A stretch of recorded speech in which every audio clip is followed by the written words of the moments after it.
Good evening. I'm Dr. Joel Silverfield, President of the HCMA. I'm pleased to host this virtual membership event in lieu of the HCMA's membership dinner, which was scheduled for this evening. I don't think I have to go into any long explanations as to why we're doing this virtually. I'm also pleased to announce, however, that on February the 8th, HCMA's membership dinner will resume. The event will be held at the West Shore Grand, and a unique guest speaker is being secured for what will be our first in-person dinner in nearly 2 years.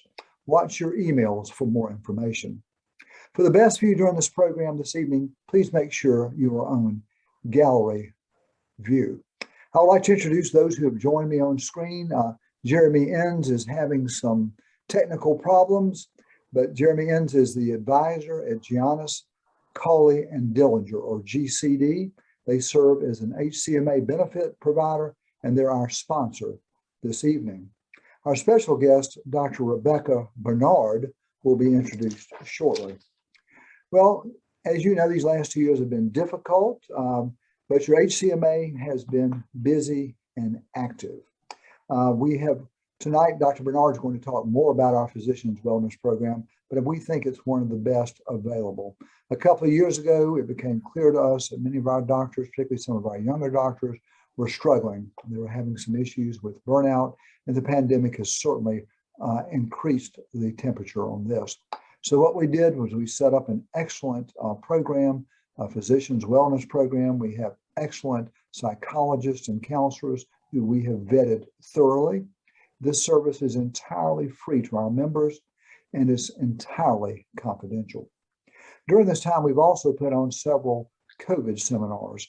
They've been going about every 3 or 4 months. We were fortunate to engage the very top minds in our area from our medical school, including the Dean of the Medical School, Dr. Charles Lockwood, Dr. John Sennett, the longtime head of internal medicine and infectious disease specialist and viral specialist, Dr. Margarita Cancio, a very well-known and acknowledged infectious disease specialist and professor at the medical school, and then Dr. Holt, who runs our county health department. So those seminars have been very well received and had received many views. Basically, it gives us a local understanding of what COVID is doing to our county. In addition, during the early days of COVID, when so many of us in private practice were desperate to get protective medical equipment such as masks and gloves and gowns, et cetera, we were able to secure an excellent source for our members at wholesale prices. In addition, when many of us in private sector did not have the opportunity to get vaccinated, we were able to secure vaccinations for many of our members. So as we have done well during this pandemic, and economically, we're in a very strong situation, having sold our building of many years, so we're in good shape there. Our surrounding counties have not done so well. Pinellas, Polk, and Hernando's societies have fallen on more difficult times. So we have invited them to join us because they need representation and they need all the benefits that can be derived through a large and well-known county medical society. And they have indeed joined us. We've had several members wanting to become part of our organization. Some of them want to make the most of our insurance product, which is just an excellent insurance product. And others want to join us for other reasons. In addition, we have a very active legislative group under the leadership of Dr. Michael Cromer and Dr. Eva Crook. We meet with our legislators, and candidly, for those of you who are not interested in that process, there was an old saying in Tallahassee, and that was, if you are not at the table to discuss issues, you'll be on the menu. And we want to keep our doctors from candidly being on the menu. So I'd like to introduce tonight Jeremy Enns and thank GCD for their sponsorship this evening. I would say that Mr. Jeremy Enns, who unfortunately, again, we can't see his lovely face because of technical issues. He is also HCMA's representative for our insurance trust fund, which provides group major medical insurance through Florida Blue to members, their families, and employees. This is a benefit that has proven to be very valuable for our members. And as I mentioned, doctors in surrounding counties want to join us so they can make the most of our insurance product. Mr. Enns. Thank you, Dr. Silverfield. And again, I apologize. I got a brand new computer today, and I was told I was getting upgraded. And for those of you that have had other technical challenges, that's what I'm dealing with right now, surprisingly. But anyways, I appreciate the opportunity to speak briefly. GCD Insurance has partnered with the HCMA for several years now, and we're the exclusive broker for the HCMA for the group health product that is underwritten by Florida Blue. It's important to understand that this platform and program was developed by physicians for the physician community. So this is not a platform that's available to any other type business or industry type. So we're excited about that. We enjoy our partnership with the HCMA. We enjoy the fact that we've been able to help a number of physician practices over the few years we've been involved in it. And the exciting thing is that these plans, as you look at them and have us evaluate your current program, you'll find the benefits are richer with lower deductibles, and the premiums have stayed steady for quite a few years now.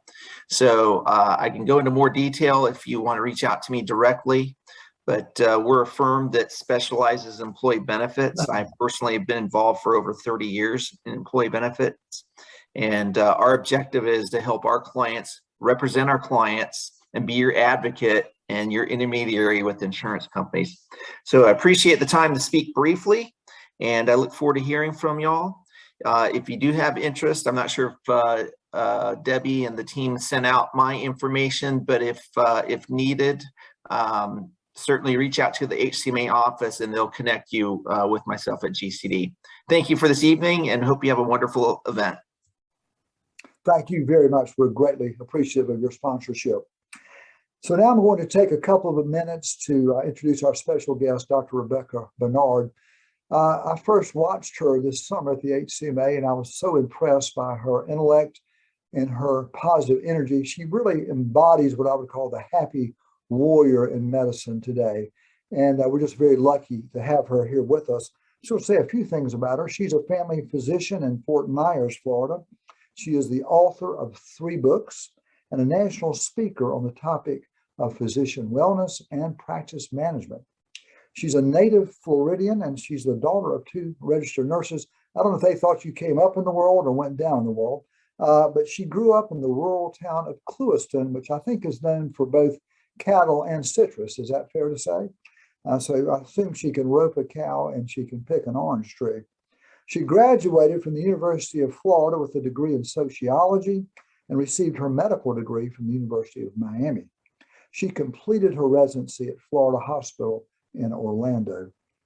Following her residency, Dr. Bernard served for 6 years at a federally qualified health center in Immokalee, Florida, which I assume was caring for the rural poor and the agricultural poor. She is a National Health Service scholar for Florida. She then worked for a large outpatient hospital group for 5 years before opening her own practice, which she has converted in 2016 to a direct care primary care practice, which is certainly a cutting edge form of private practice. She is the immediate past president of the Collier County Medical Society and a member of the physician wellness community at the Lee County Medical Society. She also serves on the Physician Wellness Task Force of the FMA. So thank you so much, Dr. Bernard, for giving us your time tonight. Well, thank you so much for having me, and I really appreciate that kind introduction. I'm going to pull up my screen share right there. It looks like we've got it. This is a good first start. And I know there's a way to, there we go. Great. Well, thanks again. I really appreciate your time and attention. I'm sure everyone is tired from a long day. So thanks so much for being here. And I'll just preface this talk by saying that I'm really here sitting with you because of a sad reason, and that's physician suicide. About 5 years ago, a physician in the Collier County community took his own life. And around the same time, a dermatologist, a physician in Lee County, just north of us, also took his own life. And those suicides really rocked our physician community We didn't see them coming. We didn't expect it. These were physicians that seemed to have everything going for them, very beloved by their peers and by their patients. And so it was a real shock to us. And it made our medical societies really take a look to see what could we possibly do to support our fellow physicians. So we decided to create a physician wellness program. And 5 years later, the program is really going strong. And I think we've been able to help a lot of physicians and hopefully keep doctors from getting into that despair and hopelessness that can lead towards feeling like you don't have any other option. So as part of that, I was asked to give a talk about physician wellness. I began to research the subject. I collaborated with our psychologist with our program, and we co-wrote a book about physician wellness. So that's why I'm here. And of course, like every physician, I've had my own struggles with coping with burnout and issues that physicians face. So tonight, my goal is to be very focused on some solutions and some steps that you can take, and also really try to get you more comfortable with the idea of working with a professional if you need to, or even if you aren't sure, just to get some more information about what you can do to support your own wellness. My contact information is listed here. This is a picture of the book that I co-wrote with Dr. Cohen. He's the genius behind the book. I'm really just the note taker that took his brilliant words and tried to put it into writing. So, but feel free to reach out to me anytime. So, of course, why are we even here? Well, we know that physicians are increasingly burned out and unhappy.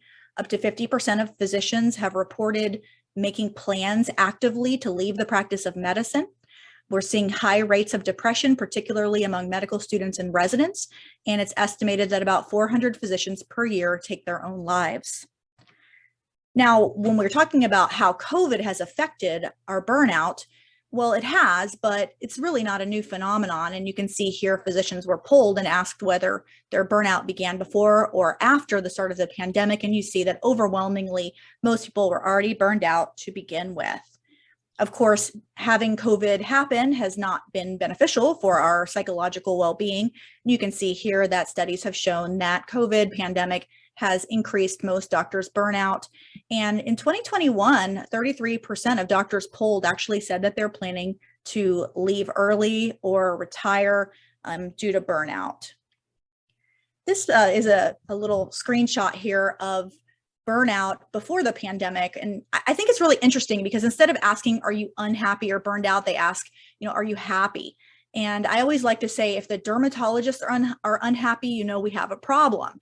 And here you can see that dermatologists are the happiest physicians, and yet they're only 39% happy at work and 66% happy at home. And the numbers just go down from there all the way. Looking at the bottom, our poor internal medicine colleagues are the most miserable group, only 24% happy at work and 53% happy at home. And this is a pretty sad and dire situation. So we know we need to do something about it. Of course, we have to ask, well, what are the root causes of burnout? And if you ask physicians, they'll tell you, and you all know this, it's bureaucratic tasks and responsibilities. It's feeling like all you do is work all the time, but yet what you're doing doesn't really make a difference and you're just a cog in the wheel. So these are the root of our problems. They tend to be systemic problems.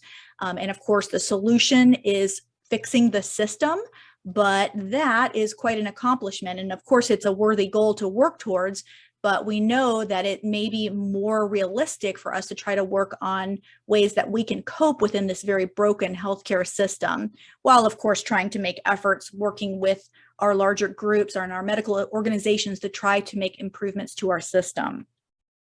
So just focusing tonight on some of the particular issues that COVID-19 has made more difficult.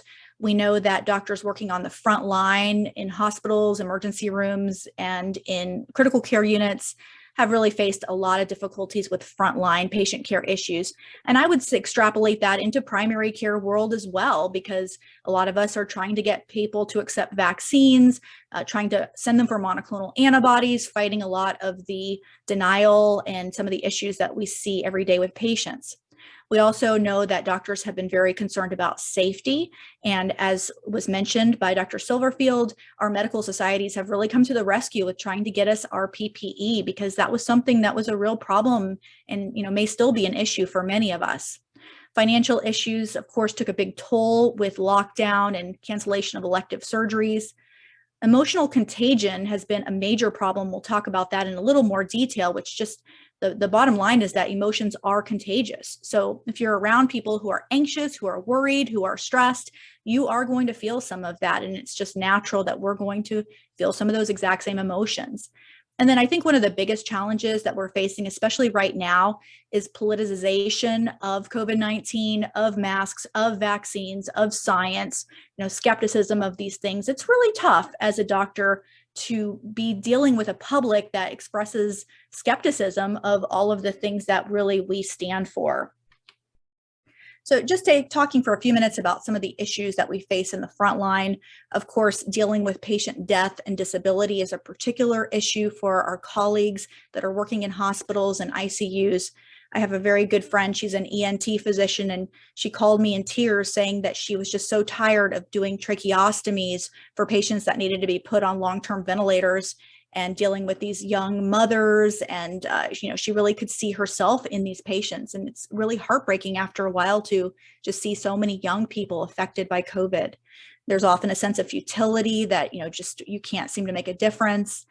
Having difficult decisions, especially when we were really in a quandary with our volume, trying to figure out what are we going to do if we have to decide who gets a ventilator. And then, of course, exhaustion, just overwork definitely has taken a toll. For these frontline physicians. Oops, that are sorry, hold on. I'm not sure why that just did that.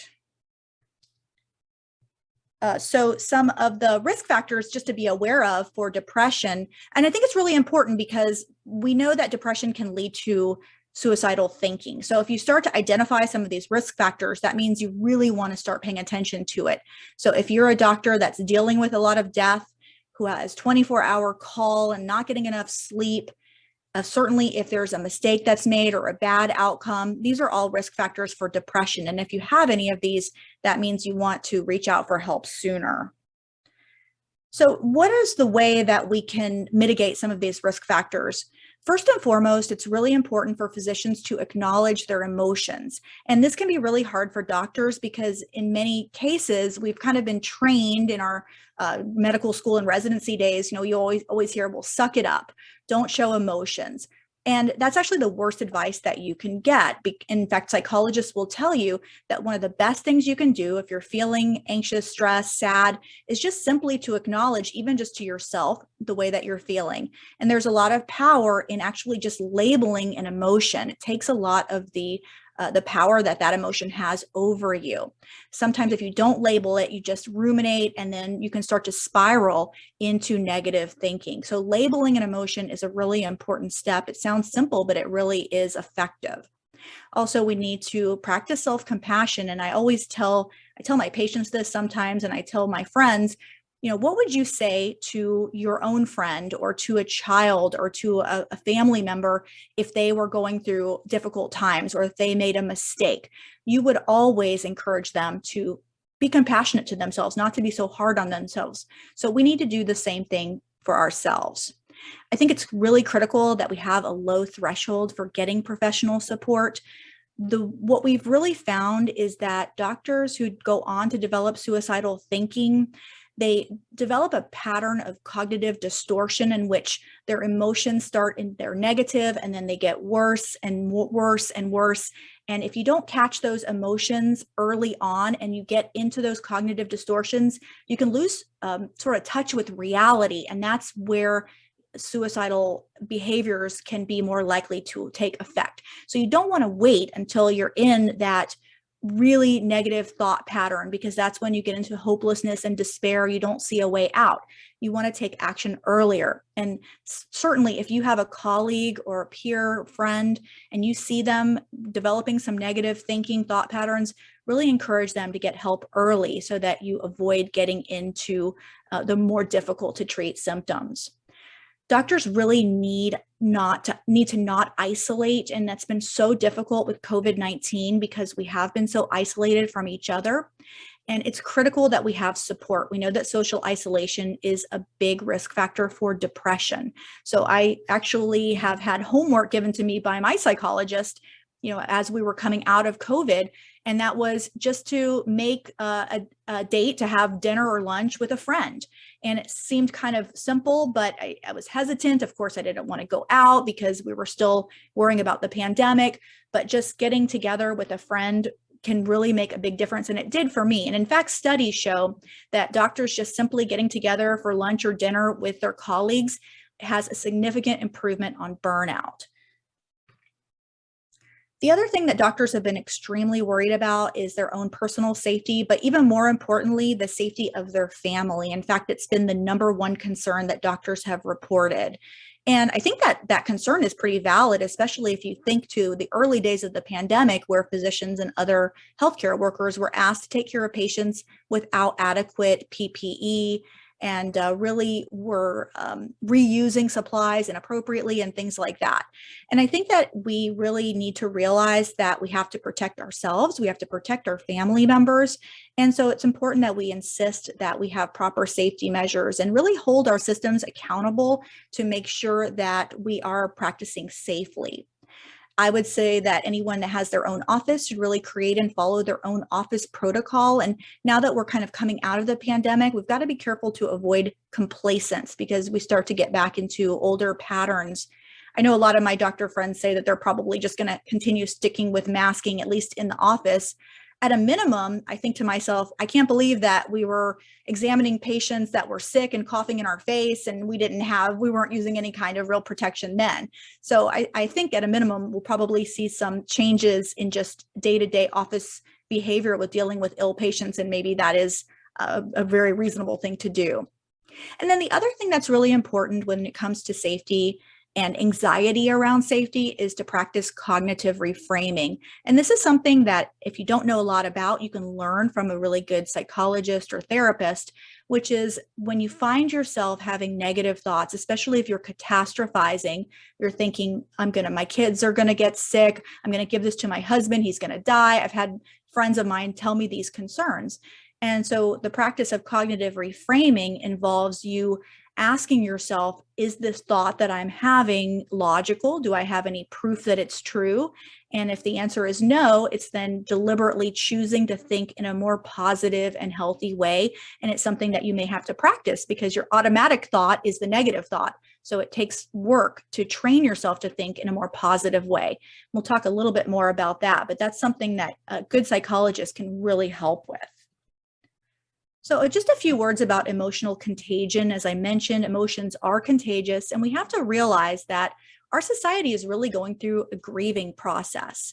And just like anyone that's grieving from the loss of someone or being told maybe they have a life-threatening disease, there are stages of grief, and we're really seeing that societally. Of course, we've seen denial, and we still see a lot of denial out there. There is a ton of anger and bargaining. I mean, just think about the anger when someone's asked to wear a mask, or the anger of someone that doesn't want to get a vaccination. The bargaining, I had a patient recently fire me because I did not agree to prescribe him medication that wasn't approved and wasn't probably going to help him.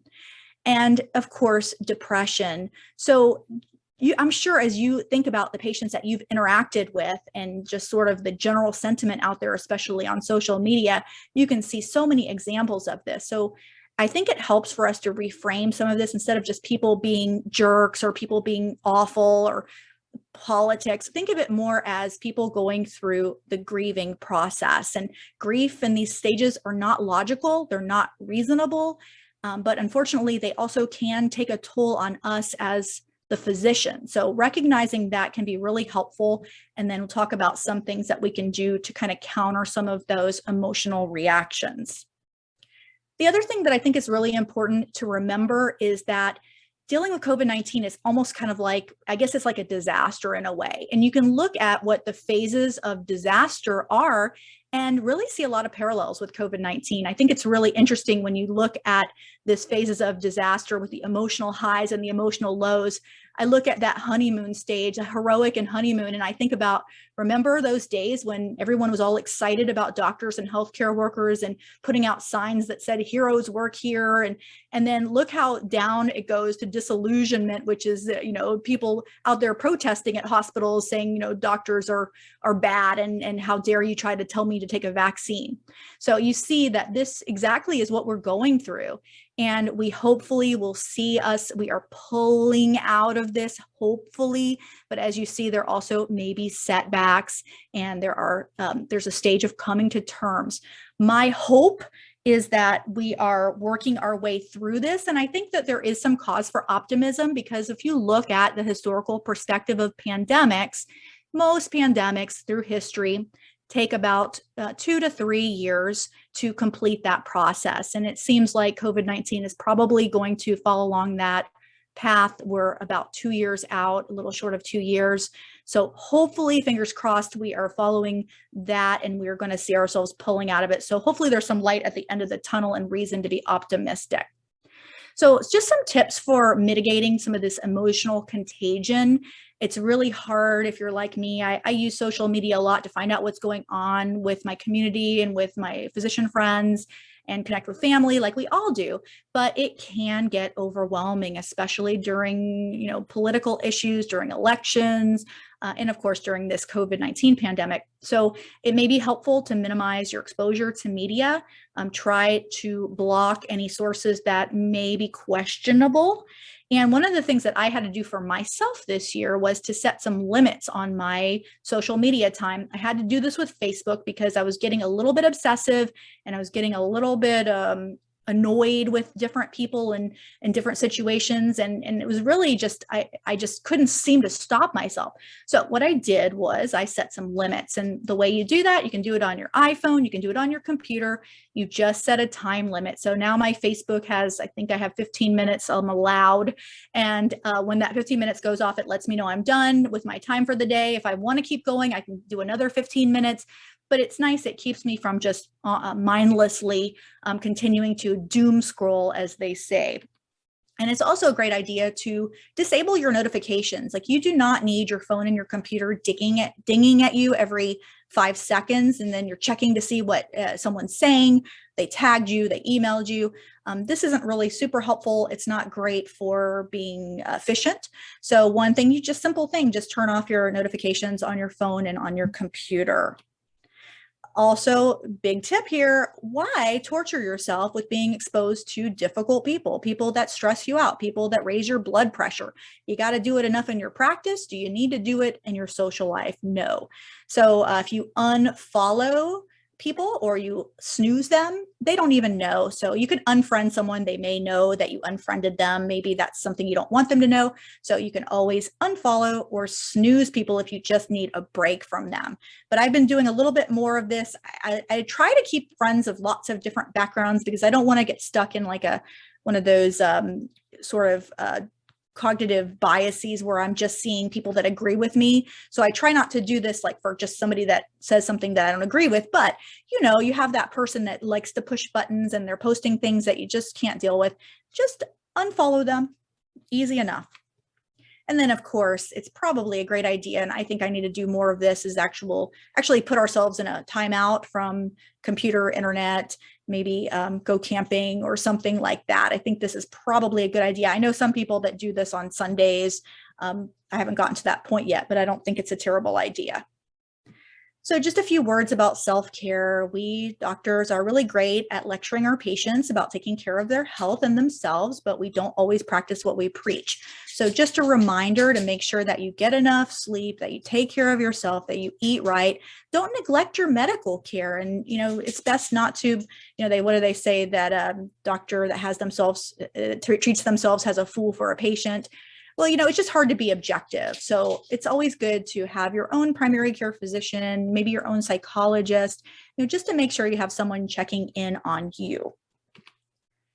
And one aspect of self-care that's really critically important is the practice of mindfulness. And this is something that psychologists love to talk about. And the reason is because it really works. It's really helpful.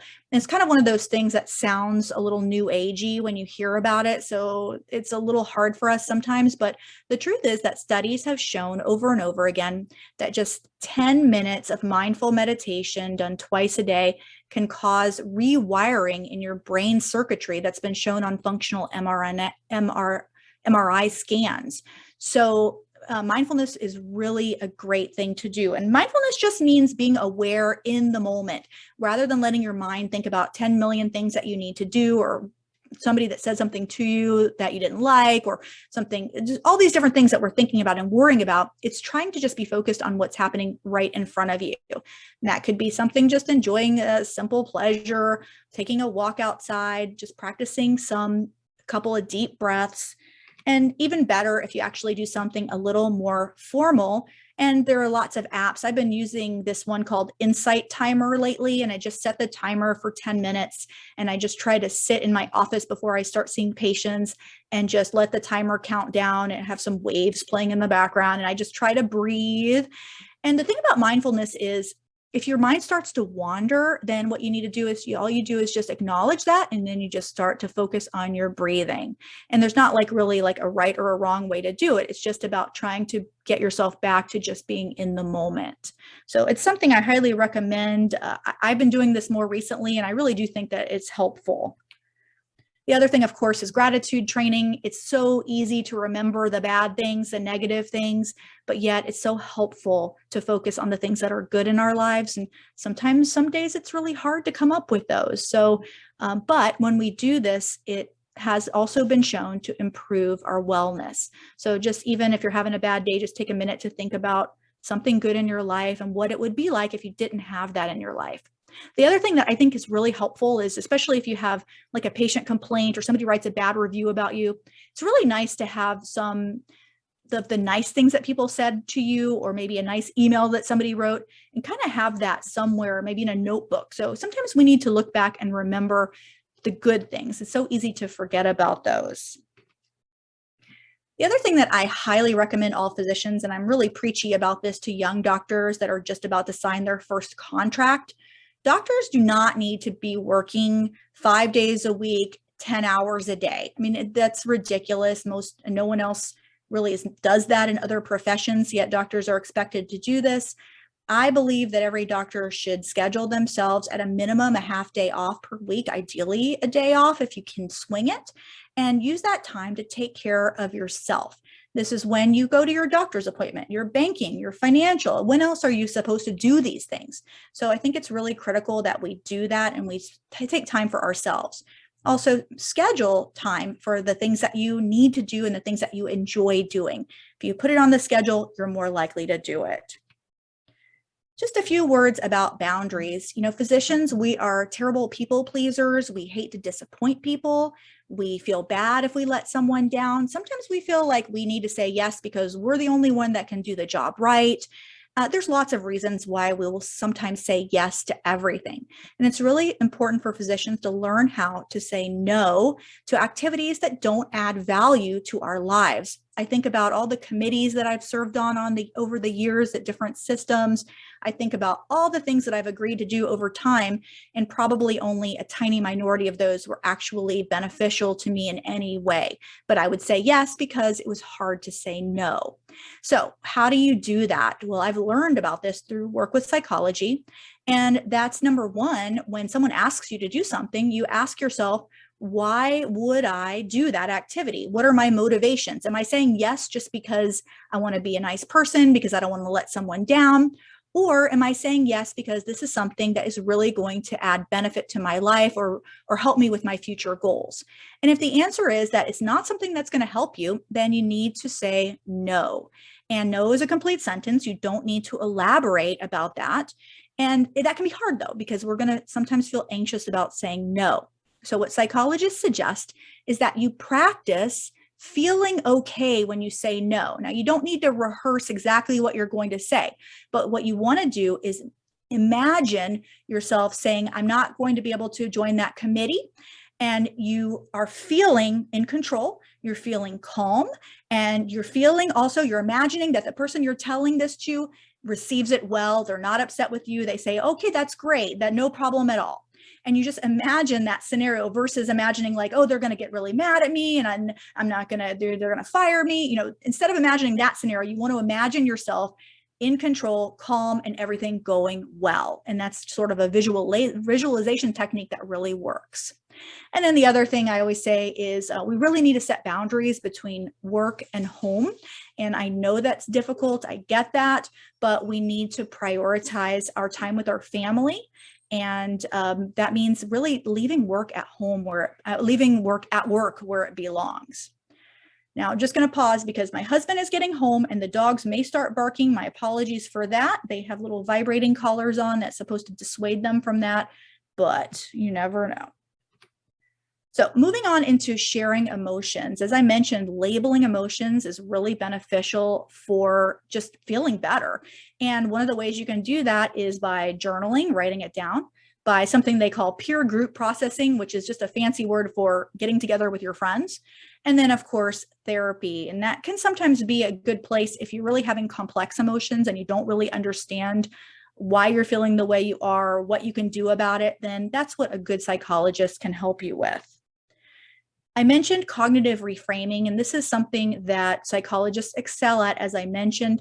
I'll just go through briefly what the steps are, and then if it's something that intrigues you or you want to learn more about it, there are lots of books about this subject, but also a good psychologist can guide you.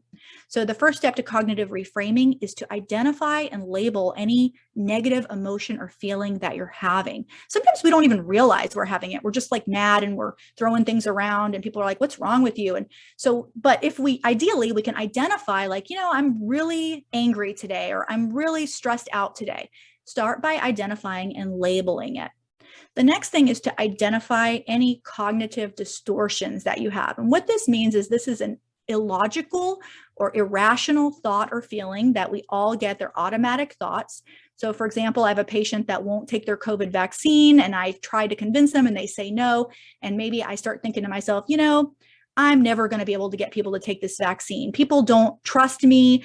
What did I even go to medical school for? This was stupid. And I start getting into this negative thought pattern. So what I want to do is identify that cognitive distortion. And the way I do that is I say, is that true that nobody cares about me, that I did all this work for nothing? And you want to challenge those thoughts and you ask yourself, is there proof that this is true? Is this belief based on reality or facts? And what evidence do I have to support this belief? So of course I would think through it and I would say, well, most of my patients actually do trust me and believe what I said, and I really can make a difference for most of my patients. This is just one particular person. And then the next step, once I've identified and I've challenged my negative thought process, is to practice cognitive reframing. And the way that you do that is you ask yourself, how do I want to feel? Right now I'm angry. Right now I'm just frustrated, but I want to feel calm. I want to feel in control. So then what do I need to do to feel the way I want to feel?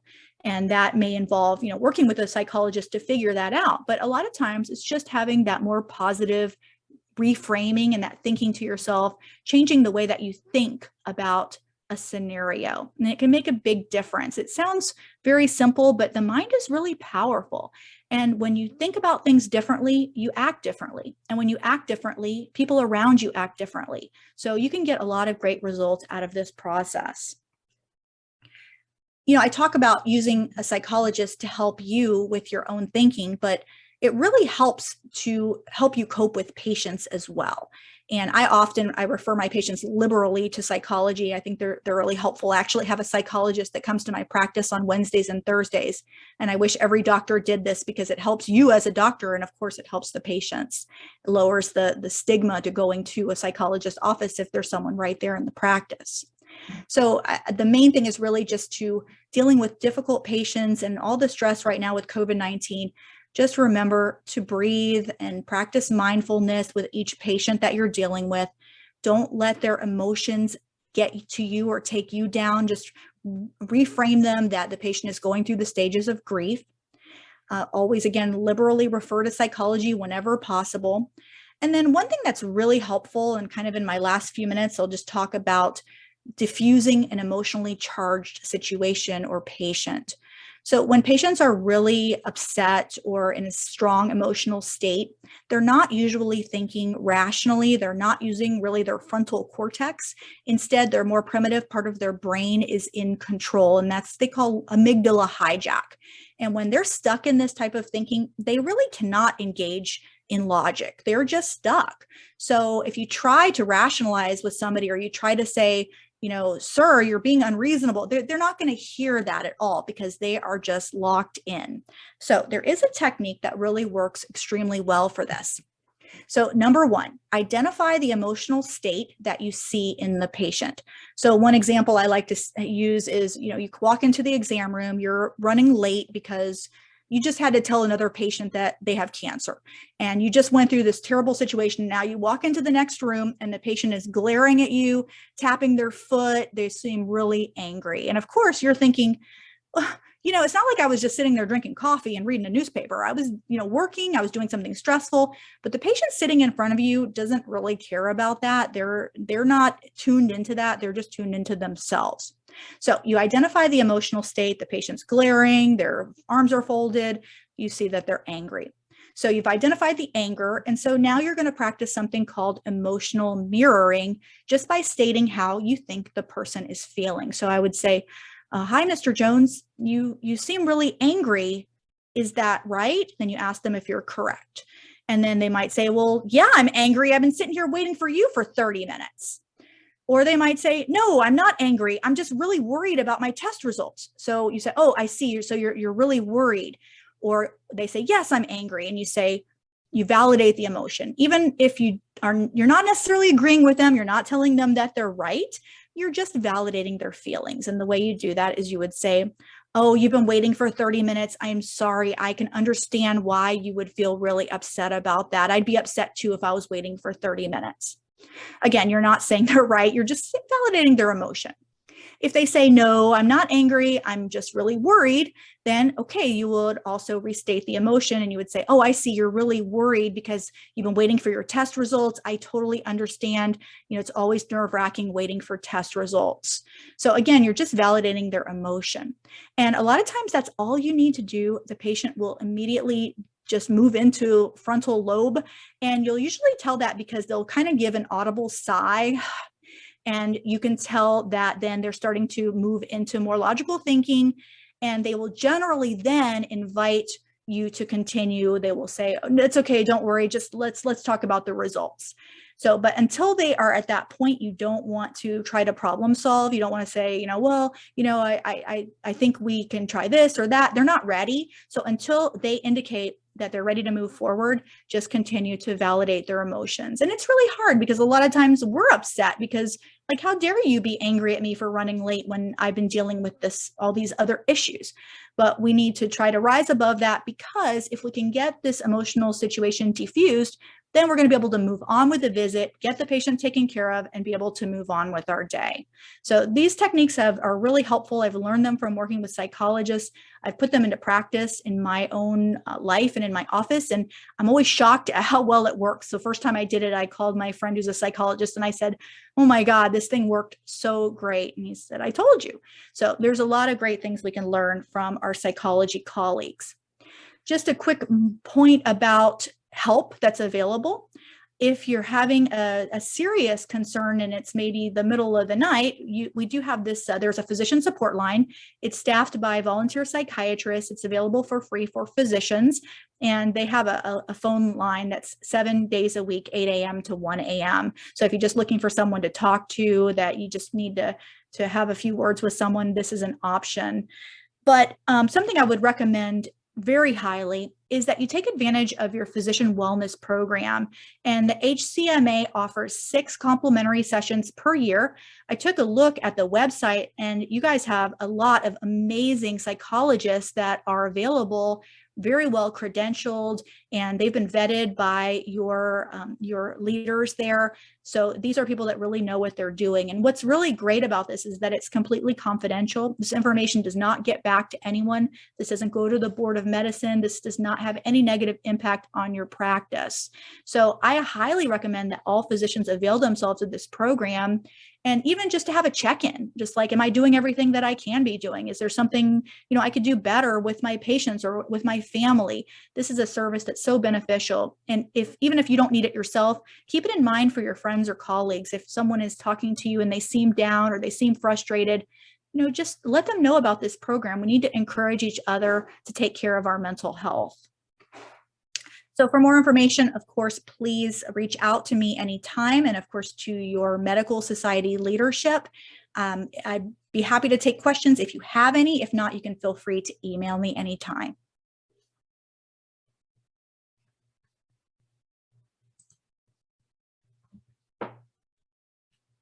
Well, Dr. Bernard, I want to thank you so very much. Do you see any questions that coming in from attendees? I don't see anything in the chat or anything in the Q&A. Okay, I don't on this end. I want to thank you so very much for your time this evening and for the valuable information on such a very, very important topic. For those of you who are attending, perhaps you didn't catch all of the presentation this evening, but we are going to, it has been taped, so we are going to send it out to the entire membership in the next couple of days. So I just want to say thank you again, and stay safe, and I hope you have a good rest of your evening. Thanks, everybody. I appreciate it.